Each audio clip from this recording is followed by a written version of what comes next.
students. Today we are going to start our new poem from our first flight book, that is Amanda, poem number 6.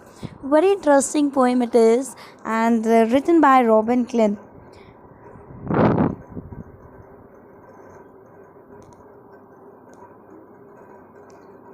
So this poem is all about a girl named Amanda. Yes, and written by the poetess Robin Klein. She is very good poetess and who was an Australian author, and he usually wrote for children. And she was born on 28 February 1936 in Campsie, New South Wales, and now residing near Melbourne. तो ये एक हमारी Australian author हैं, ठीक है बेटे, और बहुत ही अच्छी पोइटेस हैं जो कि बच्चों के ऊपर लिखती हैं, जिनका बर्थ 28 फरवरी 1936 को हुआ था, और now she is residing near Melbourne. Okay बच्चे, तो अब इनकी ये पोइम जो है अमांडा हम लोग रीड करेंगे. बहुत ही इंटरेस्टिंग पोइम है. अमांडा उस गर्ल का नाम है जिसके बारे में यहाँ पे बात की गई है, एंड वो बहुत ही रिबेलियस गर्ल है. बहुत ही ज़्यादा उसके पेरेंट्स में से पता नहीं उसकी मदर या उसके फादर, मोस्ट प्रोबेबली उसकी मदर जो है उसको समझाती हैं, उसको स्कॉल्ड करती हैं. एक्चुअल में वो स्कॉल्ड नहीं करती हैं, उसे समझाती हैं, लेकिन वो क्या करती है, उसको लगता है कि मेरी मम्मा मुझे डांट रही हैं हर बात पे, मेरी मम्मा मुझे हर बात पे सुना रही हैं, हर बात पे मुझे डांटे जा रही हैं, नैगिंग कर रही हैं, मुझे स्कॉल्डिंग कर रही हैं. तो वो एक रिबेलियस उसके मन में एक थोड़ा सा गुस्सा सा, एक थोड़ा सा कहते हैं ना कि एंग्रीनेस, एक थोड़ी सी सैडनेस सी आ जाती है, डिसअपॉइंटमेंट सी आ जाती है, लेकिन वो अपनी मम्मा को वो चीज़ शो नहीं करती है. ठीक है बेटे, तो बिफोर बिगनिंग दिस पोएम इसकी एक लाइंस पहले हम लोग रीड करते हैं. तो बिगनिंग से पहले बेटे मैं आपको भी बताती हूँ कि आप भी इसी एज में हो, अमांडा की एज में हो, 11 to 13 ईयर्स जो टीन एज होती है उसी में ही हो. तो इसमें क्या होता है, बच्चे बहुत ज़्यादा रिबेलियस हो जाते हैं. अपनी मदर की, अपने पेरेंट्स की बातों को उनका बहुत ज़्यादा बुरा लगता है और वो बहुत ज़्यादा रिबेल करते हैं. उनको लगता है कि भाई वो हमारे पेरेंट्स हमें कंट्रोल कर रहे हैं, हमारी फ्रीडम कर्टेल कर रहे हैं. हालांकि वो लोग आपके भले के लिए, आपके अच्छे के लिए ही बोलते हैं, है ना. तो वही इसी एज में हमारी अमांडा है, और उसको लगता है कि उसकी मदर जो है उसको उसकी फ्रीडम को कर्टेल कर रही है, उसे बार बार चीज़ें करने के लिए मना कर रही है. कभी कहती है ये मत करो अमांडा, कभी कहती है ये मत करो अमांडा. और अमांडा के मन में बहुत ज़्यादा गुस्सा है अपनी मदर को लेके, अपने पेरेंट्स को लेके, कि वो लोग मेरी फ्रीडम को क्या कर रहे हैं, कर्टेल कर रहे हैं. और इस एज में आप लोग भी हो बेटा, आप लोगों को भी बहुत बार ये फील होता होगा कि हमारे पेरेंट्स हमें बिना मतलब डांटते रहते हैं, कभी कुछ कहते हैं, कभी कुछ कहते हैं. तो आप लोगों के मन में भी एक उनके लिए एक रिबेलियस सा एक नेचर सा बन गया होता है, हालांकि वो आपको आपकी भले के लिए, आपके अच्छे के लिए ही डांट रहे होते हैं. So we will read this poem line by line and I will explain you the difficult words of this poem. So let us begin this poem. Yes, so the first para is, don't bite your nails, Amanda. Don't hunch your shoulders, Amanda. Stop that slouching and sit up straight, Amanda. Now, most probably her mother is saying to her daughter, यहाँ पे हम most probably यही लगा रहे हैं कि उसकी mother जो है, अमांडा की मदर जो है उसको कह रही है. हमें मेंशन नहीं है कि उसके फादर बोल रहे हैं, उसकी मदर बोल रही है. मोस्ट प्रोबेबली हम यही वो कर रहे हैं, इमेजिन कर रहे हैं कि उसकी मदर ही उसे डांट रही है, उसे समझा रही है, क्योंकि मदर्स ही आप लोगों को ज़्यादा डांटती हैं, समझाती हैं कि ऐसा मत करो, ऐसा मत करो. तो वही वहाँ पे हमने क्या गेस किया कि उसकी मदर, अमांडा की mother is saying to her that don't bite your nails Amanda, कि नेल बाइटिंग मत करो Amanda. Don't hunch your shoulders Amanda, hunch, अपने शोल्डर्स को हंच मत करो. हंच का मतलब होता है झुकना, ऐसे झुक के मत बैठो, अपने शोल्डर्स को ऐसे झुका के मत बैठो. हंच का मतलब बेटा होता है to bend the upper body forward, अपनी अपर बॉडी को आगे की तरफ झुका के बैठना. तो उसकी मम्मा उसे क्या कहती है कि don't bite your nails Amanda, अपनी नेल बाइटिंग मत करो अमांडा, और अपने शोल्डर्स को ऐसे हंच करके, ऐसे झुक के कुब निकाल के मत बैठो Amanda. Stop that slouching and sit up straight, ये स्लाउचिंग मत करो. स्लाउचिंग का मतलब बेटा क्या होता है, जैसे लेजीली हम बड़े ऐसे गिरे से चलते हैं, ऐसा लगता है जैसे हमारे अंदर जान ही नहीं है. स्लाउचिंग का मतलब होता है झुक के चलना, ठीक है ना. Walking lazily, walking lazily. तो उसकी मम्मा उसे क्या कहती है कि ऐसे लेजीली मत चलो अमांडा, और बिल्कुल स्ट्रेट होके, ये स्लाउचिंग मत करो, ये ऐसे झुक के मत बैठो, स्लाउचिंग करके मत चलो, वॉकिंग मत करो, बिल्कुल स्ट्रेट होके बैठो अमांडा। तो यहाँ पे उसकी मम्मा उसे ये चीज़ें करने के लिए मना करती है, लेकिन अमांडा इसको किस तरह से लेती है, हम इसको नेक्स्ट स्टैंजा में रीड करते हैं कि अमांडा ने इस चीज़ को किस तरीके से लिया। यस, अब यहाँ पे हमें अमांडा की फीलिंग्स दी गई हैं बेटा कि अमांडा क्या सोचती है। पहले उसकी मदर ने जो उसकी मदर ने बोला वो हमने पीछे रीड किया कि उसकी मदर उसको नैगिंग कर रही है, मना कर रही है, ये चीज़ें मत करो अमांडा। तो अब देखते हैं अमांडा इस पर क्या सोचती है। यहाँ पे अब ये अमांडा के व्यूज़ हैं। देयर इज़ लैंग्वेज अमालैंड sea where the sole inhabitant is me, a mermaid drifting blissfully. Here are the feelings of Amanda. Amanda is thinking that he is a languid. Languid बेटा क्या होता है, languid होता है, languid का मतलब होता है कि वो relaxed, बिल्कुल relaxed है, he is relaxed. Emerald sea, emerald का मतलब बेटे क्या होता है, emerald ग्रीन कलर का स्टोन होता है, ग्रीन प्रेशियस स्टोन। जैसे कि ग्रीन, इतने ग्रीन सी के अंदर जहाँ पे क्या है, जहाँ पे सोल इनहैबिटेंट कौन रहता है, मर्मेड रहती है। मर्मेड बेटा क्या होती है, मर्मेड एक टाइप की हम लोग जिसे कहते हैं, एक टाइप की वो होती है जल परी जिसको हम कहते हैं, जो जिसका हाफ पार्ट, बॉडी का पार्ट तो ह्यूमन बीइंग की तरह होता है और हाफ पार्ट कैसा होता है, फिश की तरह होता है। तो वो होती है हमारी मर्मेड। इमेजिनरी क्रिएचर है बेटा ये,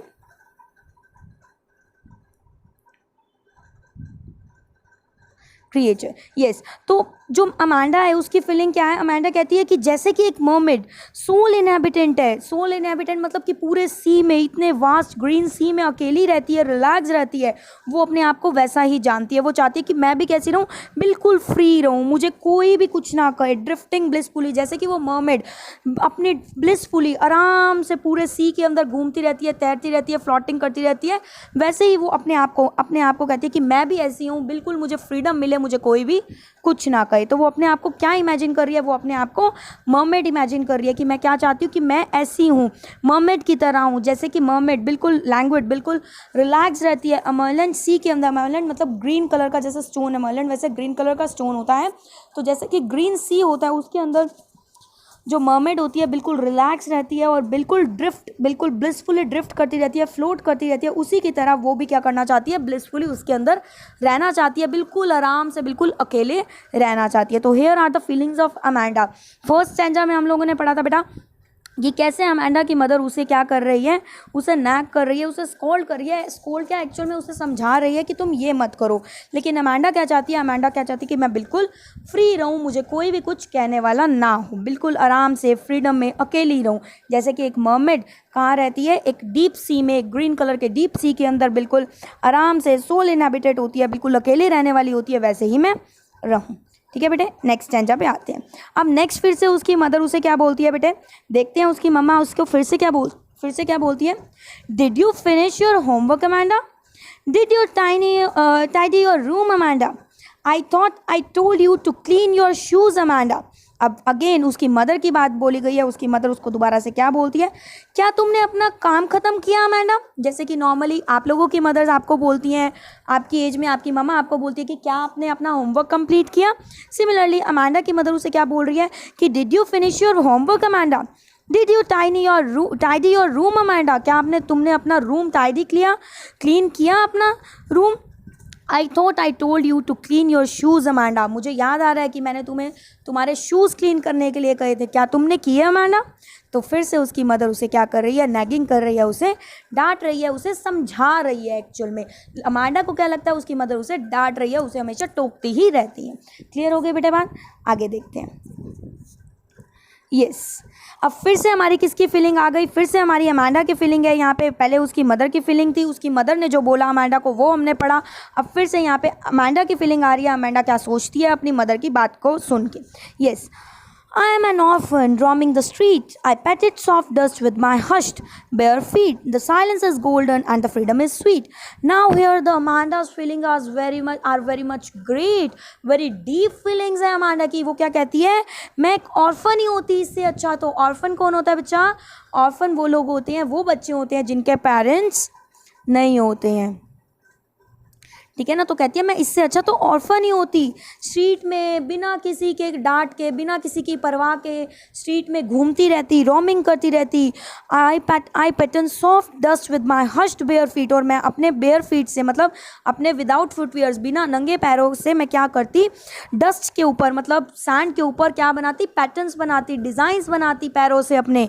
और द साइलेंस इज गोल्डन, उसके लिए जो साइलेंस है, जो शांति है, बिल्कुल उसको ना कोई तंग करे ना ही उसको कोई कुछ कहे, उसके लिए वो इस साइलेंस को क्या कंसिडर कर रही है, गोल्डन, गोल्ड कंसिडर कर रही है। उसके लिए साइलेंस क्या है, बहुत ही ज़्यादा प्रेशियस है। जैसे कि गोल्ड प्रेशियस होता है, वैसे ही उसके लिए साइलेंस कैसी है, प्रेशियस है। और ये फ्रीडम कैसी है, स्वीट है, उसके लिए मीठी है ये freedom.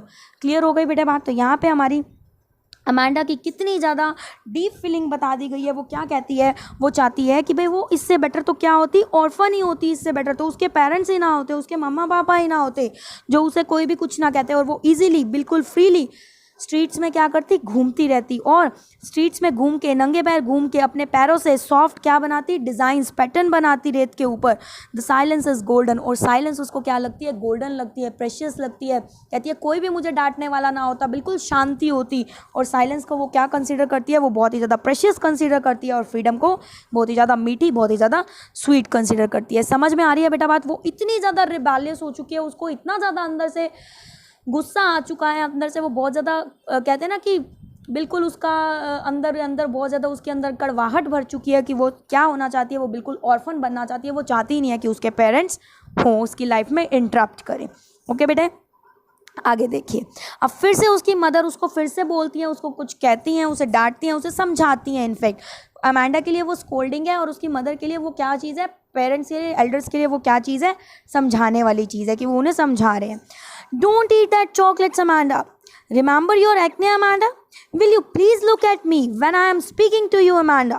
Now again her mother is saying to Amanda, her mother is saying to her daughter, don't eat that chocolate Amanda, वो चॉकलेट मत खाओ Amanda. Remember your acne, तुम्हें वो अपना एक्ने याद है, तुम्हें वो अपना पिंपल याद है। बेटा क्या होता है, पिंपल्स हो जाते हैं, एक्ने हो जाते हैं जब आप बहुत ज़्यादा, आपकी स्किन बहुत ज़्यादा ऑयली हो जाती है, तो आपको पिंपल्स निकलने, एक्नेस निकलने शुरू हो जाते हैं। तो उसकी मदर उसे कहती है कि अमांडा चॉकलेट्स मत खाओ, तुम्हें याद है, तुम्हें ना पिंपल हो जाते हैं, देखो तुम्हारे पिंपल हो रखे हैं, तो तुम ये चॉकलेट मत खाओ। Will you please look at me, क्या तुम प्लीज़ मेरी तरफ देखोगी, मेरी आंखों में आंखें डाल के देखोगी जब मैं तुमसे बात कर रही हूँ अमांडा। प्लीज़ इतना इनडिफरेंट बिहेव मत करो अमांडा, इतना इग्नोर मत करो, मेरी आंखों में आंखें डाल के मेरे से बात करो, मुझे जवाब दो अमांडा। ठीक है बेटा। तो वो कितनी ज़्यादा आपको दिख रहा है, कितनी ज़्यादा रिबेलियस हो चुकी है, बिल्कुल अपनी मामा का कहना नहीं मान रही है। ठीक है बेटे। तो यहाँ पे फिर से उसकी मामा ने उसको नैक किया है, उसे समझाया है कि ऐसा मत करो अमांडा, तुम्हारी स्किन प्रॉब्लम हो जाएगी, तुम्हें पहले वाली लाइंस में उसने क्या बोला था, स्लाउचिंग मत करो, तुम्हारा पोस्चर ख़राब हो जाएगा, तुम्हारी ब्यूटीफुल अपीयरेंस, तुम्हारी फिजिकल अपीयरेंस ख़राब हो जाएगी।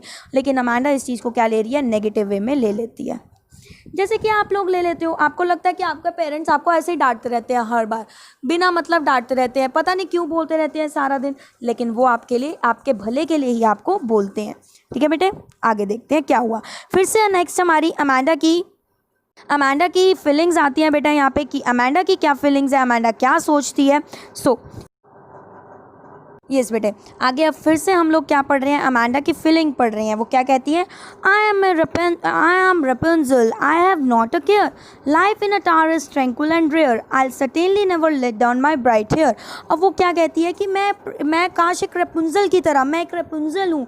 जैसे कि एक रेपुंजल, बेटा रेपुंजल एक फेयरी है, ये रीवो फेयरी है। अब इसको क्या हुआ था, एक टार के अंदर, ये टार आपको दिख रहा है, यहाँ पे एक विच ने, एक जादूगरनी ने इसको कैद करके रख लिया था। तो कहती है मैं भी एक रेपुंजल की तरह, काश वो जादूगरनी, वो विच मुझे भी इस टार के अंदर कैद करके रख ले, मुझे किसी की चिंता नहीं है, मुझे किसी की परवाह नहीं है, I have not a care, life in a tower is tranquil and rare. और जो टार के अंदर लाइफ है वो कैसी है, ट्रैंक्विल। ट्रैंक्विल का मतलब बेटा क्या होता है, वेरी पीसफुल, बहुत ही शांति भरी वाली लाइफ है वहाँ की, काम लाइफ है, बहुत ही शांत रहे लाइफ, और बहुत ही रेयर लाइफ है। काश वो जादूगरनी मुझे भी रेपुंजल की तरह कहाँ पे रख दे, उस चार के अंदर कैद करके रख ले। और I certainly never let down my bright hairs, और सर्टेनली ही मैं अपने ब्राइट हेयर्स, ये इतने लंबे लंबे बाल, इससे विंडो से बाहर नहीं गिरूंगी। अब क्या था एक्चुअल में, क्या था, ये जो रेपुंजल थी बेटा, क्या था, इसको एक जादूगरनी ने इस टावर के अंदर, टार के अंदर कैद करके रख लिया था।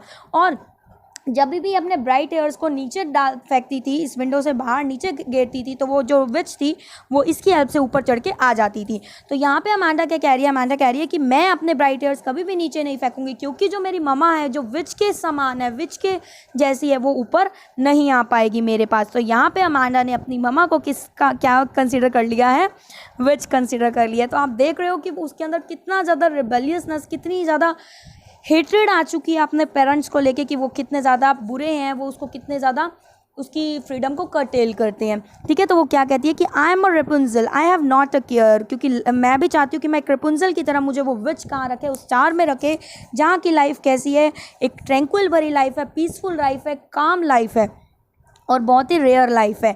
आई सर्टेनली, और सर्टेनली मैं अपने हेयर्स, ब्राइट हेयर्स को नीचे नहीं फेंकूंगी, जिससे कि मेरी ममा उस हेयर्स की हेल्प से, जैसे कि वो विच हेयर्स की हेल्प से, रपुंजल की हेयर्स की हेल्प से ऊपर आ गई थी, वैसे मैं अपने हेयर्स को नीचे नहीं फेंकूंगी, जिससे कि मेरी ममा मेरे पास ऊपर आ सके। ओके बेटा, क्लियर हो गई बात। तो यहाँ पे हमें अमांडा की फीलिंग्स के बारे में पता चल रहा है कि उसके अंदर कितनी ज़्यादा डीप और स्ट्रॉन्ग फीलिंग्स आ चुकी है, वो कितना ज़्यादा बुरा अपनी ममा को समझती है कि उसकी ममा कितनी बुरी है। ठीक है, आगे फिर से उसकी ममा क्या बोलती है, stop that sulking at once Amanda, you are always moody Amanda, anyone would think that I nagged at you Amanda. Now again our mama is saying that stop that sulking at once Amanda. ये sulking करना बंद कर दो Amanda. sulking का मतलब क्या होता है, सैड होना, ये बात बात पे ये जो तुम अपसेट हो जाती हो, गुस्सा हो जाती हो मुझसे, ये होना बंद कर दो Amanda. You are always moody, तुम हमेशा मूडी रहती हो, अपने मूड पे तुम्हारा डिपेंड करता है कैसे रहना है मुझे, ये बंद कर दो तुम। एनीवन वुड थिंक दैट, कोई भी अगर देखेगा तो उसको यही लगेगा कि मैं तुम्हें नैग कर रही हूँ, तुम्हें स्कोल्ड कर रही हूँ, डांट रही हूँ। हालांकि मैं तुम्हें डांट नहीं रही, मैं तो तुम्हें समझा रही हूँ कि ऐसी चीज़ें नहीं करनी चाहिए अमांडा। तो ये सब चीज़ें तुम करनी बंद कर दो अमांडा, नहीं तो आगे जाके तुम्हें बहुत ज़्यादा प्रॉब्लम्स होगी, तुम्हारे भले के लिए ही ये चीज़ें मैं तुम्हें समझा रही हूँ। ओके बेटे, क्लियर हो गई बात आपको कि कैसे उसकी ममा उसे ये सब चीज़ें समझा रही थी और अमांडा ने इसको सब चीज़ों को नेगेटिव वे में लिया और उसने अपनी ममा की बातों को बहुत ही इग्नोर किया, अपनी मामा की फीलिंग्स को नहीं समझा। ठीक है बेटे, तो आगे हम लोग रीड करते हैं कि क्या क्या इंस्ट्रक्शंस दैट अमांडा को पसंद नहीं थी, क्या क्या चीज़ें अमांडा को नहीं पसंद थी। सबसे पहली चीज़, क्या चीज़ पसंद नहीं थी जो उसकी मामा उसे डांटती रहती थी, don't bite nails, don't Hunt shoulders, ये इंस्ट्रक्शंस अमांडा को दी जाती थी और अमांडा को ये चीज़ें बिल्कुल भी पसंद नहीं थी कि उसे इन सब चीज़ों पे डांटा जाता है। ठीक है, don't Hunt shoulders, stop slouching and sit up straight, finish homework, tidy the room, clean the shoes, don't eat the chocolates, look in the eyes when being talked, don't sulk, don't be moody. ये सब चीज़ें Amanda को बिल्कुल भी पसंद नहीं थी, ये सब इंस्ट्रक्शंस उसको बिल्कुल भी पसंद नहीं थी। अब डिज़ायर्स क्या थी अमांडा की, ये तो इंस्ट्रक्शंस जो उसे मिलती थी जो उसे बिल्कुल भी पसंद थी। अब अमांडा चाहती क्या थी कि उसके साथ क्या हो। सबसे पहले वो क्या चाहती थी कि वो एक क्या बने, एक मरमेड की तरह बने, जैसे कि एक मरमेड पूरी सी में, पूरे अमरलन सी में क्या रहती है, अकेली रहती है, बिल्कुल ड्रिफ्ट करती है, ब्लिसफुली घूमती रहती है, वो जल परी बिना किसी के टोक रोक के आराम से पूरे सी में चक्कर लगाती है, वो बनना चाहती थी। So that she could live alone at a peaceful place, ताकि वो आराम से उस पीसफुल प्लेस पे आराम से बिना किसी इंस्ट्रक्शन के रह सके। और क्या बनना चाहती थी, एक ऑर्फन की तरह, जिसके पेरेंट्स नहीं होते, वो बनना चाहती थी, ताकि उसे कोई भी रोक टोक ना हो, कोई भी रिस्ट्रिक्शन ना लगाए। रेपुंजल की तरह रहना चाहती थी, ताकि वो उस प्रिजन के अंदर रह सके जहाँ पे उसके पास उसकी मदर जो विच के इक्वल है, उसके ब्राइट हेयर्स पे चढ़ के ना आ सके। Students, now we will read the literary devices used in this poem. So the very first literary device used in the first stanza is anaphora.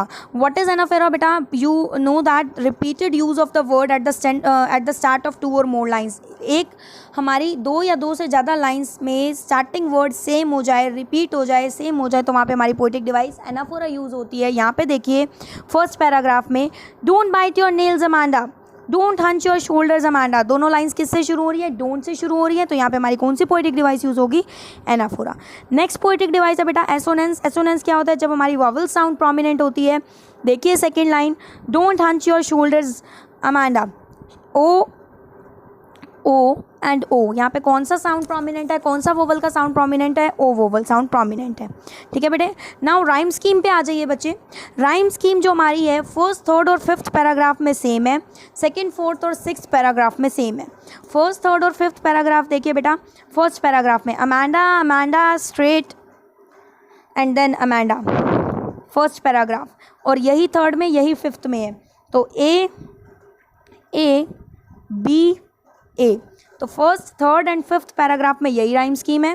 Then second fourth और sixth paragraph देखिए बेटा, सी मी blissfully, तीनों rhyme कर रहे हैं, तो सी सी सी, इसकी क्या राइम स्कीम बन गई, सी सी सी, और यही फोर्थ और सिक्स्थ पैराग्राफ में भी चलेगी। You can check it out.